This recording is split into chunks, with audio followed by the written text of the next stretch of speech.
Hi everyone, Jill here. Welcome back to Whispering Willow Farm. I'm out in my cottage garden tonight and I promised you all a tour.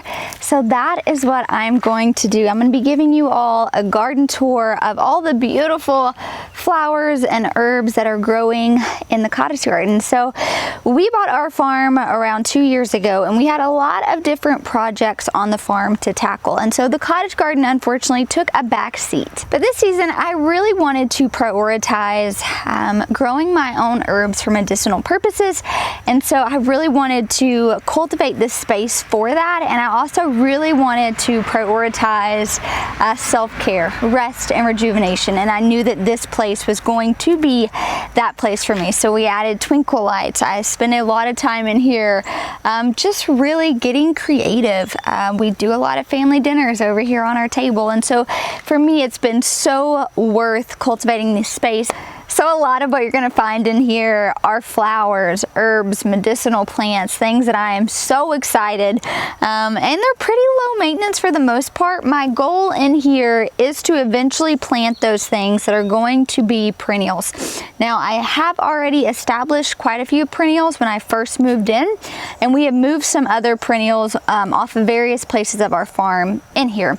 And you'll notice I do have quite a bit of annuals, but that's really what I'm wanting to get out of and just make this a perennial cottage garden that can pretty much just maintain itself. So without further ado, I hope you guys will come join me as we take a walk through my cottage garden, a place that has really just allowed me a lot of rest and rejuvenation. So let's go take a look. So you will notice that we have all of our beds made out of these rocks, and like I mentioned, this was an established cottage garden when we bought our farm from our friends, and so this is great. These were actually all rocks that were foraged on our property, and it's been super resourceful. So let's start up here by the greenhouse. Now some of these things I just bought for pretty which I usually talk against that, but this space was not meant for production. This space was meant to be a place of creativity, primarily be a place of medicine. And so you will find some things in here that don't really serve a whole lot of purpose, but bring me a lot of joy, and I do think that that's worth pursuing as well. So we have our beautiful kind of center point, if you will, of the cottage garden, and it's this glass window greenhouse. It is aesthetically beautiful. We are not currently using it as a greenhouse, so I'm trying to think of fun ways to repurpose it.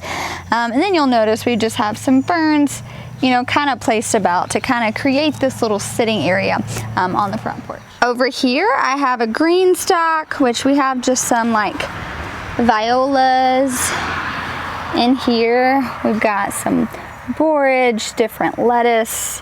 Around the back you'll see some various different plants. So just some easy pickings. We grow all of this in bulk out in our high tunnels, but it is just nice to kind of add some different depth. I've got some status down there. I see a celosia plant, some more borage. So this is just kind of, you know, aesthetically this pretty thing that I've got going on right here. And then we have this beautiful wandering Jew. I actually have several of these plants in my house as house plants. And so the goal is to get these through, you know, that dead of summer, and then bring them in the house throughout the winter, and then bring them back so I won't have to just keep buying, you know, pretty little plants like this. Granted, I've never been able to overwinter my ferns. That's something I have to buy every year.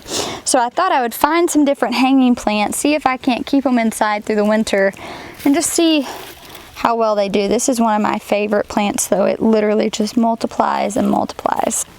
Down here on either side, so I have one on the other side too, we got these concrete planters at a thrift store. They are so heavy, but I think I snagged them for like 30 bucks. And so they're just filled with a lot of different plants. So we have some Dusty Miller here.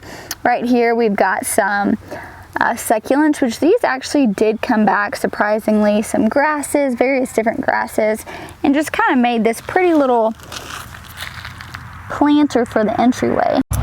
And then over here we've created the same thing. So I have some of these tall spiky grasses, some Dusty Miller. Then we have this little guy. I forget the name. I was told it would do really well outside and can also be moved inside.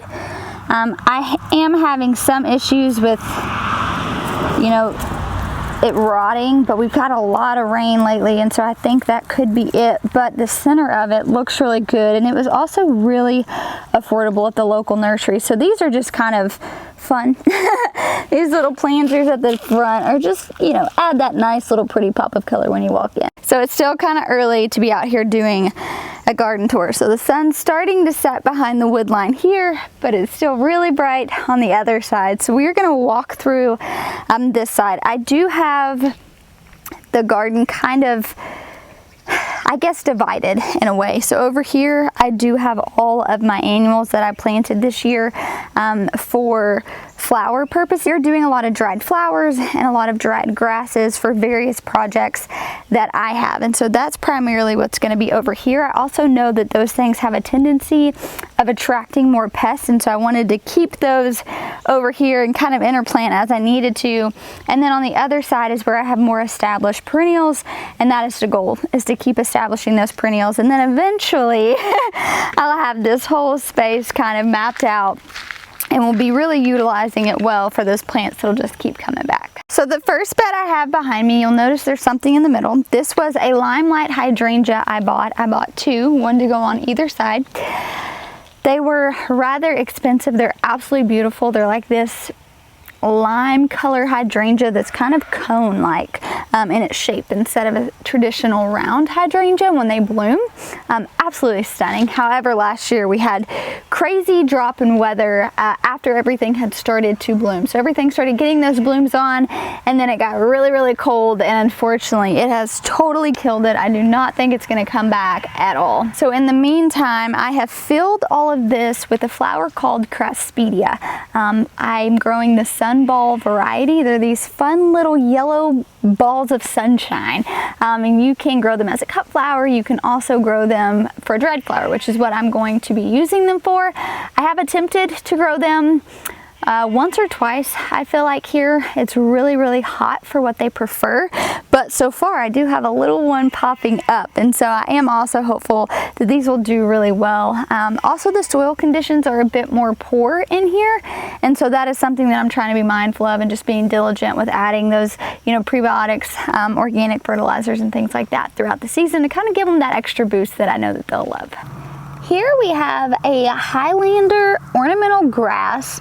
Now, I put these in a while ago. You can kind of see they're staggered all throughout. They had a really, really slow start. I was even kind of having a backup plan, wondering, well, what am I going to put in this bed? But to my surprise, they are starting to bounce back. Again, I will be using these as dried, just for like arrangements and things like that.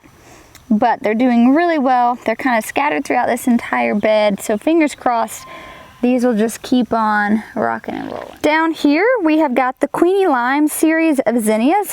We like to buy the mix. It's of the red, the orange, the blush. Absolutely stunning. And so since we're not going to be doing a lot of zinnias anywhere else on the farm, I knew I needed to get in as many as I could. We planted this in zinnias last year, called it our pollinator patch, and they did really well. We also had tulips in here in the spring. So, you know, of course, they were a little stunted when we transplanted them out. We'll go through and pinch all of these just to promote more growth. But so far, they're looking pretty good.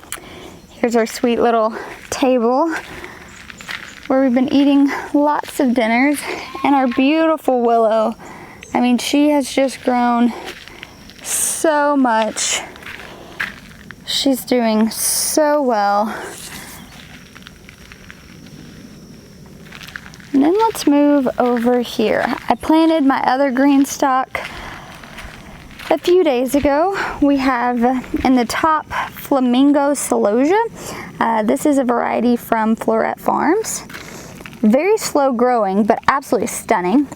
We have a Texas Sweet Celosia in here, also a Floret Farms variety. We have some Status, which is starting to bloom. So all of my extra Status I threw in here. This was pretty much, I had extras without a place for it. So I threw everything in my green stock, which is a little hodgepodge, but we have some Genovese basil down here, lots of Status that we had extra. But as you guys can see, it's producing. And then on the back here, more celosia. I've got Thai basil, which is great for culinary purposes, and then a lot of celosia. So that one looks really good. And then here we have our amaranth and our various celosia varieties. Now I have tried to grow amaranth several times, and what happens is essentially what you're seeing right here. We get a lot of pest damage. Ants, grasshoppers, there is a little bitty sprout there. And so these are just a lot of different varieties. They did not transplant well, so you'll see I have a lot of pockets that they died. And then you'll see here I've got a lot of pest pressure. So that is something that we are just trying. I mean, just all of them are demolished. So even if this ends up being a little trap plant for the rest of the garden, I'd say it's worth it, but definitely kind of a bummer. I'm hoping some of these will at least just hang on. This variety, so that's a celosia, but it's looking really good. So I kind of did on the back half is all of our celosia, some pronounce it celosia, and then kind of upward we have all of our grasses. And when I say grasses, I actually mean grain. Amaranth is a grain. You can grow it for that purpose, but it puts out these really, really long tendrils, kind of. I'm sure there's a technical name to that, but they're stunning. They dry so well. They're beautiful in arrangements. I have a lot just throughout the house, but every time I have tried to grow it, I have largely struggled with the pests. And so this was kind of my last Hail Mary, if you will, and all right, I'm gonna try it and see what happens. And if not, I probably won't waste my time anymore, which really stinks though. And then all of the varieties I have of the celosia are from Floret Farms. And so we have a Texas Sweet, we have a Summer Sherbet, lots of fun pastels, peaches. That's kind of that tone I'm gravitating to. But then of course I did throw in a few of just the Pampas Plum, which is just a really pretty red. It's pretty standard. I knew if I didn't save all this, I could get rid of that excess pretty quickly. And then down here we have our last bed for this size. And I've done it in kind of sections. So we have our first section here, which is Status. I don't remember the variety. I only grew 3. I grew a white Status, the blue, oh, I can already tell, and then a formula mix, which is pretty peaches. And so they're already starting to bloom. And then in the middle here, I have zinnias, which are looking really good. And for me, I just wanted this to be different, really like sizes and depth. And so I was just kind of playing around with merging a few different things to see. Down here, we have some more ornamental grasses. These are looking so good. I mean, I could not be happier with how well they are doing. And so I'm super pumped. I think this is gonna be a fun little bed just to kind of see what it looks like when it's all grown up. I just imagine having that kind of be the backdrop for beautiful family dinners. And then I have a Vego garden bed, which I'm still not sure what I'm gonna plant in it, but it was not being used currently. So I moved it over here. I'll fill the bottom with logs, leaves, and then fill probably about halfway up with some good quality soil. And I can plant that later in the season if I want to. So now we're moving into my favorite part of the garden. This is where we have got our border of roses that we've moved from various different places of our farm. They were a little stunted at first, but they've come back great. We have got irises behind us, which were planted in here. They come back. They've already bloomed for the spring already, so they're done, but beautiful, just purples and whites, lots of fun, different colors and pops of colors throughout the whole cottage garden in the springtime. And then we have primarily most of those medicinal herbs I was talking about and those annuals that are going to come back year after year. So let's go take a look. So let's just start right here at the beginning. This is that limelight hydrangea. I told you guys I bought 2 of. It didn't make it on the other side, but this one is looking really, really good. And then around the border, I decided I would plant something called a tangerine gem marigold. And they're these really small compacted plants. and they produce these edible little flowers you guys can see here.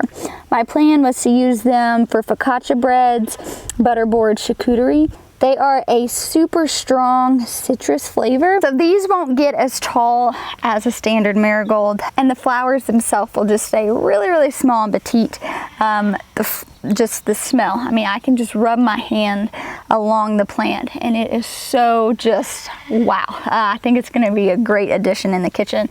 And I just thought it was so great. And so that's probably what I will do, is start more of those next year and hope that they'll self-seed.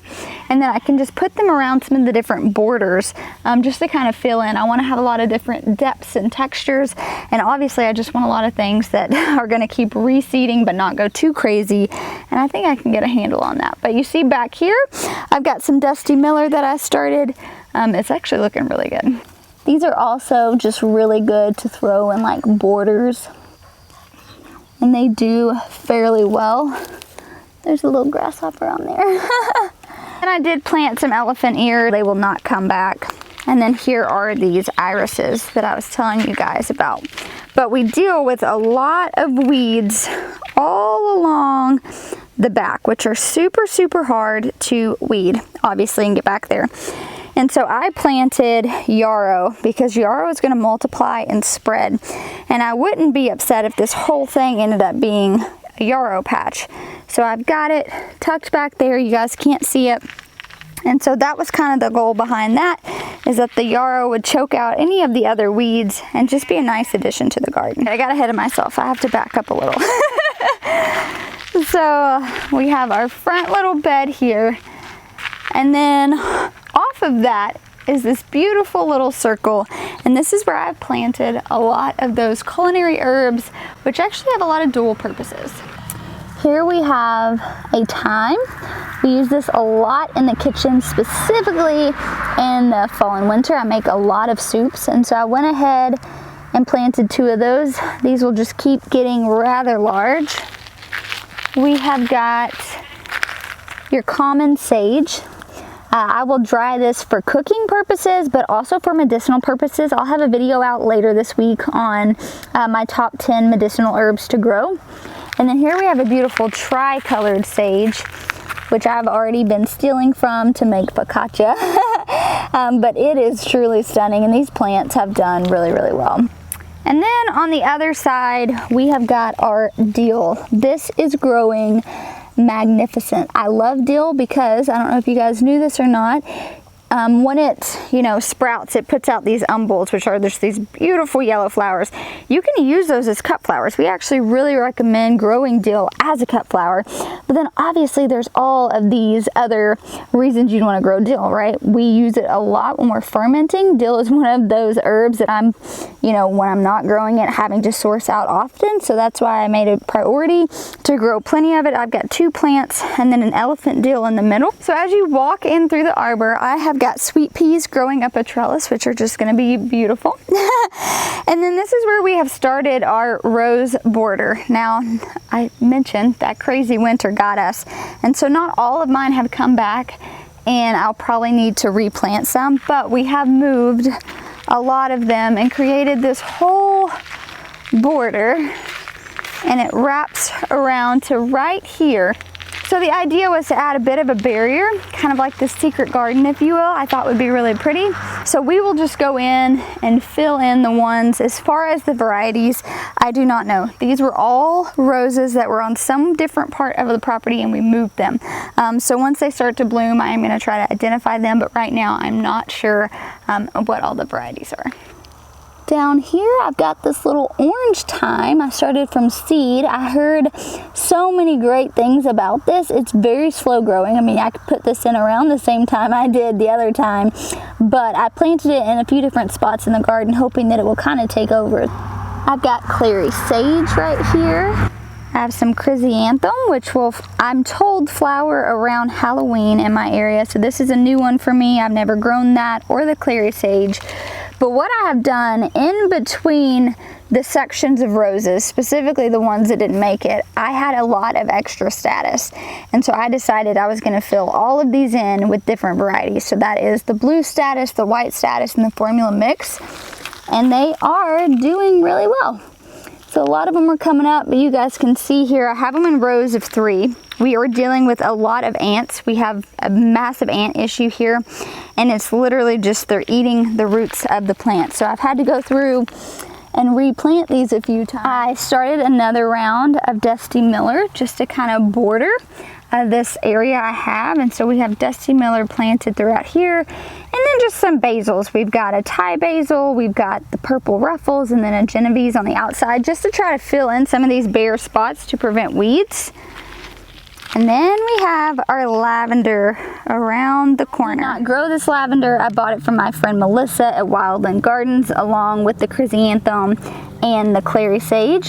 I have tried to grow lavender. I tried to grow lavender this year pretty unsuccessfully, and so I just decided I would buy it, but they're looking really, really good. She did tell me that they don't like to be watered, and they like kind of a, you know, just to dry out. So I have moved, you can see the mulch away from the plant. That way it doesn't hold moisture. It can kind of dry out well.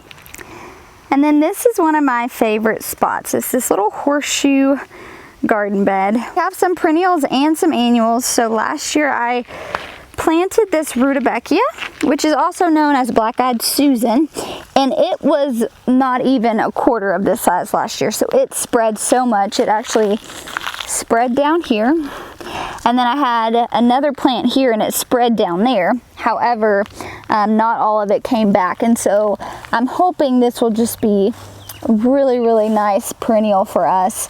It's a beautiful flower. That's what we're using it for, is arrangements. And then down here, this is probably one of the crops I'm most excited about. This is a pink dandelion. So you can see it looks a lot like your wild dandelion. However, it's not going to produce as much as a wild dandelion would. And you can use the dandelion to make different infusions, syrups, things like that. I had a really hard time starting it from seed. So I only had 3 healthy transplants to go out, but I think it's going to be a really, really fun one to kind of play around with. And so the plants themselves look really good. Have had very minimal damage. They transplanted well. I really recommend so far, you know, just nurture the little seedlings. But they're looking really good. And then the theme of the cottage garden is just depth and texture. I want it to come out and seem whimsical but with a purpose. And so I've got a lot of different varieties of celosia. This is a Texas Plum Summer Sweet, and we've got several of those, and then it just keeps moving varieties. We've got a Sunday Gold, which is right here. It's also a yellow variety. Back here we have more celosia. It moves into our straw flowers, which we had a really hard time with straw flowers this year. So I only have a few that ended up making it. But then our Gomphrena. So the Gomphrena is really fun. They grow in these small little balls, and there's lots of fun colors like the strawberry field. There's magenta colors. There's a white. And so this you'll see a lot in floral arrangements. If you notice those wreaths that start circulating around the holidays, a lot of those flowers are Gompphrenas. They're just the perfect little round balls. And so that is taking up this whole side right here. So I am pretty bummed about my straw flower. I've tried to grow straw flower with just very little success. They look great in the greenhouse. They don't transplant well for me, so I'm not sure what that's about, but I'm not going to stress about it. I had plenty of starts to where I could kind of fill in. So this is kind of a hodgepodge bed, lots of different sizes and textures. I think it's going to look really pretty. We'll check back in midsummer and see how I think, but so far I'm pretty happy with it. And then these babies have done so well. So this is echinacea, known as coneflower as well. And so they'll start putting on this little cone here, which is how it got that name. And then it puts off these pink petals. You can actually use the flowers for teas and things like that. But then when the plant is a couple years old, you can actually harvest the root, which is where you find a lot of those medicinal properties for your common colds and things like that. But they say you need to have your plant more established before you harvest the root. So this year I'm just going to be harvesting the petals, which look a lot like this right here. And so far I am just drying them. So I'm harvesting them, hanging them upside down, They look great. So, you know, I didn't have hardly any of these here last year. I think I had 4 plants, and then 4 plants multiplied into all of these. So that is the great thing, is that eventually these will probably just keep multiplying, and I would not be mad at all if I had rudbeckia take that side over, and then the echinacea, you know, take this side over. But so far we've got lots of great blooms, looking really, really good. And then directly behind this horseshoe, we have another horseshoe attached, which we went in and removed all of the landscape fabric, which is something I can note. If you are wanting those things that are going to self-spread, landscape fabric's really going to make that hard. And so when we were trying to get a grasp on the weeds, we came in, we put landscape fabric down, we have been heavy mulching it. We brought gravel in here to try to help with the weeds during, you know, through the walkways. But then when I had a successful yarrow year and I wanted to keep growing yarrow, I knew it would be in my best interest to remove that landscape fabric. That way it could spread and it wouldn't actually smother it. When I did that, I found that there were a lot of plants that were trying to grow and getting smothered out by that landscape fabric. So when we moved that, we had just so much that multiplied. And so now this entire area back here will just be yarrow. We have got the pastel, we have the berries. They're really beautiful. You can use it for a cut flower. We dry them all and we use them for different dried things, but they're super easy to grow. One of the first things that blooms in the springtime, and then the older, more mature they are, the taller and taller that they'll get, and you'll have those really, really long stems. So you can see here, the tops just kind of spread out. Really, really pretty. And these are just looking, I mean, it's just, look at that, y'all. Just gonna let you guys look at this for a second. Down here, I've thrown in some lemon balm. We have these onions that come back every year that we've just kind of left. They're really nice when you need those like early spring onions, and then they just keep self-seeding. And so this whole area, like I mentioned, was the yarrow. And then this is probably one that I'm really excited about. We've got a calendula mix, which I wanted to harvest these today, but I saved them so that you guys could see. So again, this is going to be a flower that we use for medicinal purposes. We use calendula in a lot of teas. This will be one of those that I talk about later in the week as well. So we have got 1, 2, 3, 4, 5, 6. I just kind of made it the border around it. And then I threw some statice in here. Obviously I grew a lot of statice. I had a lot of plans for these, and these are looking so much better than anywhere else in the cottage garden. So I'm not sure if just the nutrients in this soil were better or not, but they're definitely affecting the plants in a very positive way. Here we have chamomile, which is an incredible medicinal herb to grow for teas. You can dry the flowers really, really easily. And so that is this whole half is chamomile. Down here I have some more of that orange thyme, and the hope is that it'll just kind of flow out. And these weird kind of V points, you know, of our garden beds, I'm hoping that that will just kind of fill it up really, really nicely. We do have this one keyhole bed. We've had a really difficult time planting it each year. We have this super invasive weed right here. We try to flame torch it weekly, and as you can see, it just comes back. And so it kind of spreads in at a root level. And so while this is a really, really cool bed, I don't really get to plant it because everything I try to plant gets smothered out, which is a total bummer, but trying to work on some solution. Then we have this back bed, which is against the fence. This is where our asparagus is. Again, just trying to be really intentional with keeping it weeded. And so that's pretty much all that is back here. And then we have back behind the greenhouse. So we have this kind of chicken feeder, and I've planted some different flowers in there.